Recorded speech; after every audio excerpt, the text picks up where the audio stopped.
पप्पा हे बघा. काय रे?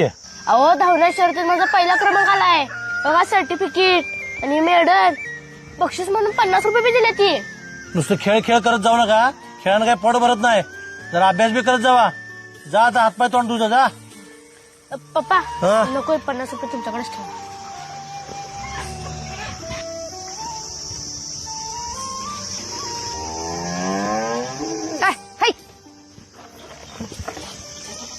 हो असं का त्या नोटाकडे बघत बसल्याचा टक लावून.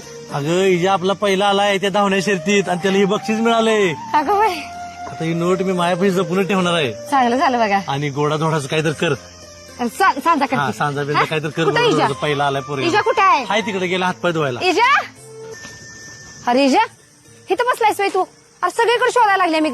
अरे तू शाळेत पहिला आलायस म्हणते पहिल्या शर्यतीत सर्टिफिकेट ते मिळाले म्हणा आणि इथं का तोंड फाडून बसलायस मग? अगं काय ते खेळात पहिला नंबर काढून उपयोग नाही माझा. का आता काय झालं? अगं ते मेडल आणि सर्टिफिकेट सगळ्यात पहिलं पप्पाशी दाखवायला गेलो. काय म्हणा अभ्यास कर जा. जरा बी कौतुक नाही त्यासनी माझं. कळतं की त्यांच्या वागण्यावरनं. तू बापावर राग धरून इथे येऊन बसलायस आणि तो बाप तिथं तुझा पहिला नंबर आलाय म्हणून गोडाधोडाचं कर म्हणून सांगायला लागलाय. आणि ती नोट तू दिलायस का नाही तर ती जपून ठेवायला लागलाय. अरे बापाचा आतडा असंच असते.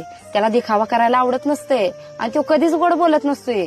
उद्या जेव्हा तू मोठा होशील का नाही तेव्हा तुला कळल.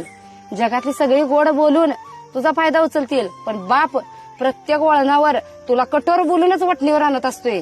तो कधीच तुझ्या संग गोड नीट बोलणार नाही. आणि हे बघ त्याचा आनंद असू दे नाहीतर दुःख असू दे तो कवाच तुझ्या पुढे व्यक्त होणार नाही. तो काय आहे की नाही ते फक्त मलाच माहितीये. त्यामुळे त्याच्यावर राग आणि चिडचिड करू नकोस.